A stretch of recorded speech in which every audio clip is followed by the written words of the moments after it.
Notice. Hey guys, welcome back to my channel.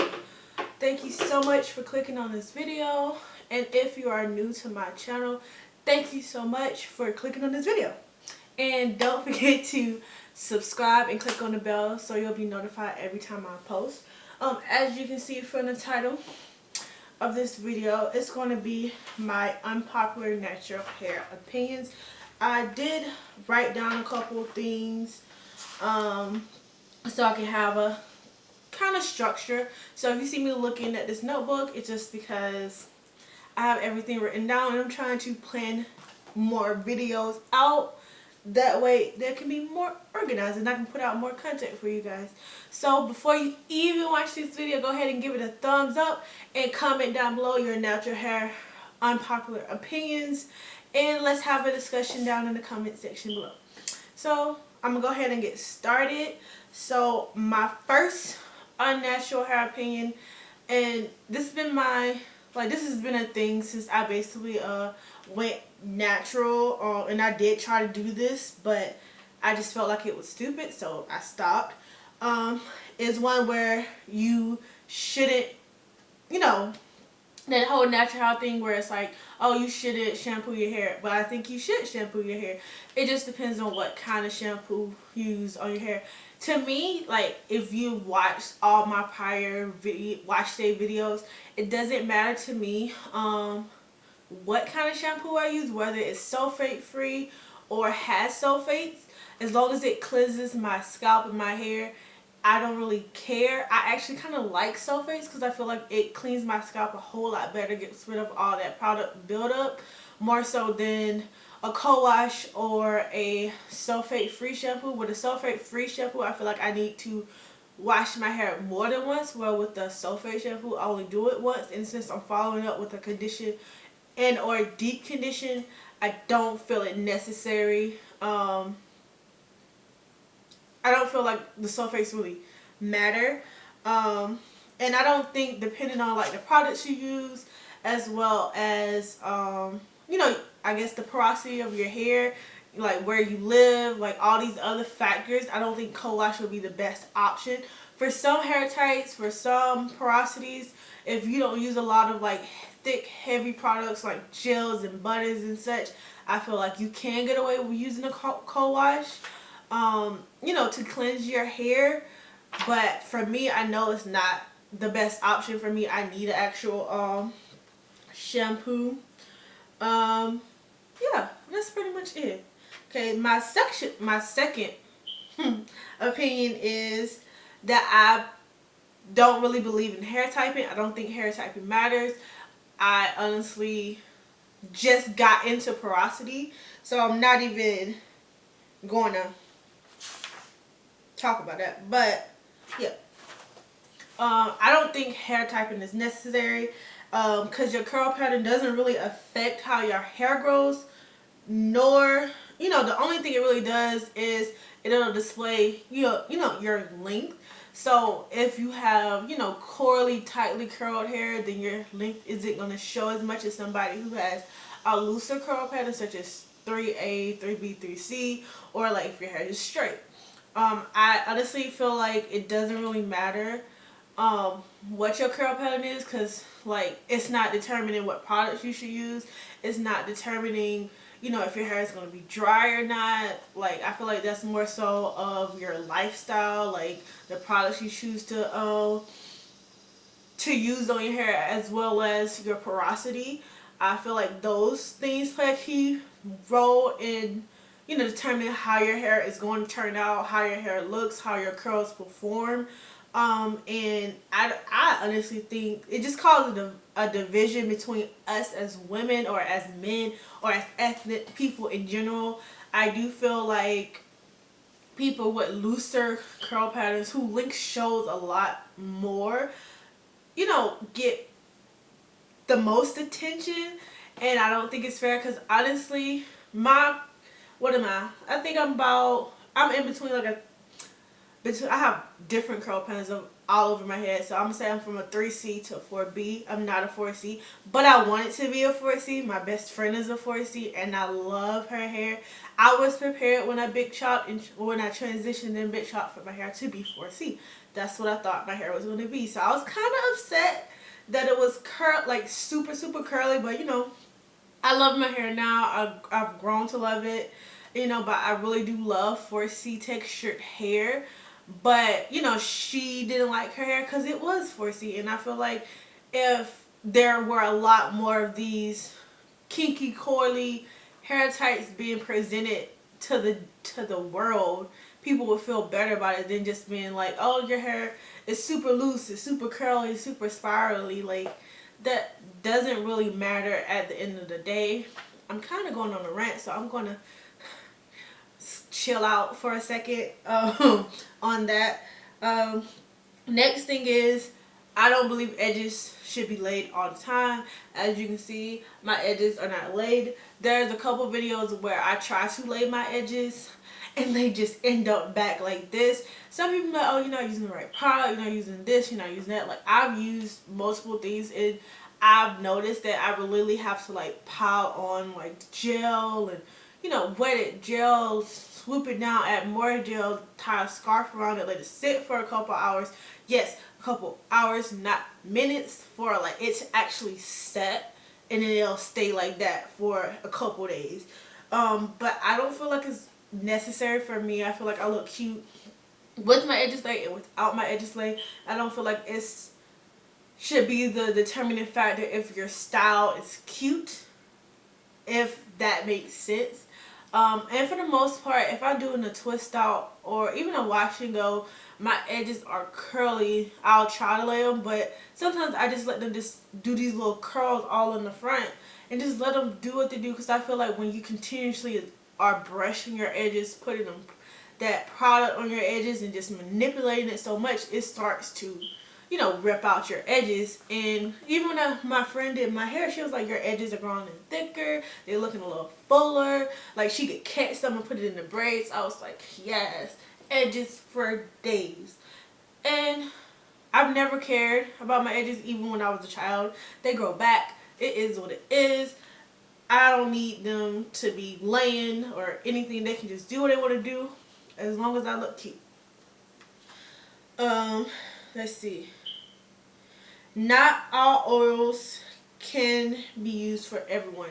So I feel like it's not as bad now, but especially when I first went natural, like there were a lot of like oils that were kind of like pushed at you, saying, oh, you need coconut oil, you need shea butter, you need what is it, castor oil, like all these different kinds of oils. But it's like not all oils work for everyone. And I think people are realizing that now, that not all oils are beneficial for every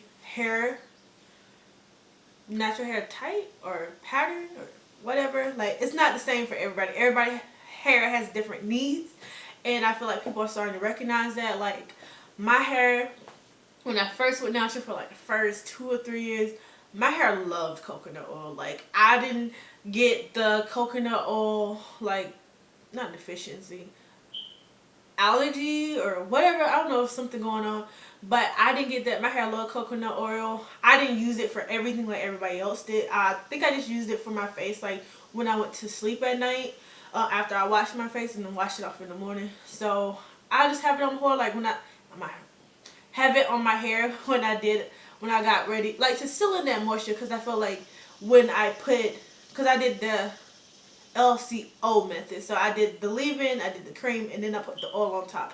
And I felt like, sorry, my phone went up. I felt like because I put the coconut oil is such a penetrating oil, when I put it on top of the products, it helped the products penetrate my hair strand a lot better, therefore holding in that moisture. And plus, it saved me from doing a protein treatment because it has protein in it. But like I said, a couple years ago, you know, my hair was not, you know, taking in that oil, taking in that protein, and it was just like, oh, no, you know, we're good on this. But I've also tried other oils like avocado oil, castor oil. I haven't tried jojoba oil. I may have to try that. But I know my favorite oils are castor oil and it's avocado oil. Avocado because it's moisturizing, it's not that greasy, and it is like very penetrating. And castor oil because it seals in moisture. So I mixed the two with a little bit of vitamin oil, and I'll put it on my scalp, I'll put it on my hair, I put it on my skin. It doesn't really matter. And it's very beneficial for my hair. I feel like it contributes to the strength of my hair as well as, you know, making sure my hair stays moisturized. Like I can literally wash my hair, put oil on it, put the oil mixture on it, put it in a puff, and then go, and my hair stays moisturized, stays soft and supple, and it doesn't dry out and gets all dull looking. So I feel like those oils are beneficial to me, but you just have to find the oils that are beneficial to you and not follow the trends that are going on because they're not necessarily for everyone. This kind of plays into the hair typing. The natural hair community popularizes long natural hair, especially those with like looser textures, which I already kind of talked about. Like I feel like if you have, like, even if you're 4C or any other so-called hair type, if your hair is extremely long, like if this, say this was my natural hair, like all of this hair, like all the way down to basically to my butt, I just from showing a couple videos saying, oh, my long natural hair, this and this and this, and then, you know, going on Instagram with stuff like this, I'm pretty sure I can gain like followers like this, and that's not necessarily, what's the word? Not a good thing, but fair. It's not fair for those of us who have medium length hair or people with shorter hair, people with different hair textures. And I've seen that since forever, like even with relaxed hair. People wanted people who had long hair, and that was really the end of whether it was damaged or not. Like, it's because your hair is long and people want to know how you get your hair to grow so long. Why is your hair so long? Is that a weave? Is it this? Is it that? And it's like, no, this is actually my hair. But, you know, hopefully we can change that. But, you know, if it continues, what am I to say about it really, other than to just give my opinion? Next thing is trimming. You need to trim your hair. And a lot of people don't want to cut their hair, they don't want to trim their hair. And it's like, just because you hold on to it doesn't make your hair longer. It actually hinders your hair. When you feel like your hair isn't growing, it's really because you need to trim and you're causing split ends and your hair is breaking off, and it just looks like your hair is basically standing still. And I think since becoming natural, I've gotten over that fear of trimming my hair, of cutting my hair. I've cut my hair a lot since I've been natural. Okay, I don't like to big chop, but I don't like to cut, if that makes sense. And I trim my hair as much as needed, like whether it's once a year or 2 to 3 times a year or 4 or 5 times or once every month. I do that because I'm styling my hair every day. Well, not every day, but a lot of the days, a lot more than I normally would. So if I'm seeing a whole bunch of single strand knots, a whole bunch of split ends, I'm just going to go ahead and cut those off because it's going to hinder my styles. And it's going to hinder the detangling process, causing me to lose more hair because my ends are not, you know, in the best condition. So it's causing me to like work extra hard and detangling and styling. And as well as like when my styles come out, my ends are looking raggedy. And my ends don't need to look raggedy, you guys. They don't need to look raggedy. So definitely trim your ends as much as needed. If you want to go twice a year to a salon and get it trimmed, that's cool. If you want to go more frequently, that's cool. Like whatever works for your hair, for how you style your hair. I feel like if your hair is in protective styles a lot of the time, you don't have to worry about, you know, your ends as much because they're not rubbing against clothing. You're not styling it so much. And it's not exposed to the elements. But if you're doing your hair every week, every couple days, something like that, like very, very frequently, then you may need to trim more often than someone who's barely doing their hair. Next thing, this is the last thing, is what's best for my hair isn't always what's best for your hair. So basically what that means is the products that I use on my hair wouldn't necessarily work on your hair. They're just what works on my hair and what works on my porosity now that I know it or whatever. And basically it's like a deep conditioner may work for me, but it may not work for you. So I can tell you, hey, this is what works for me, this is how I achieve this look, but it doesn't mean you're going to get the same look because you may be a different hair type. You may be a different porosity. You may do something a little different, but you can probably find products that'll give you similar results that you would be happy with. So basically I just show how I style my hair, the new products if I'm using, old products, you know. I review things. I like testing out new products. It makes me so happy. I'm really trying to refrain from buying new products and try to use the products that I have now. So yeah, I think when I use up a couple products, I would definitely buy some more. And then one thing about my products that I use, in which I try to always remember to tell people, is that I focus on more so moisture than definition, than elongation or anything like that, because if my hair is moisturized, I can take extra steps to get it more defined or get some length some kind of way.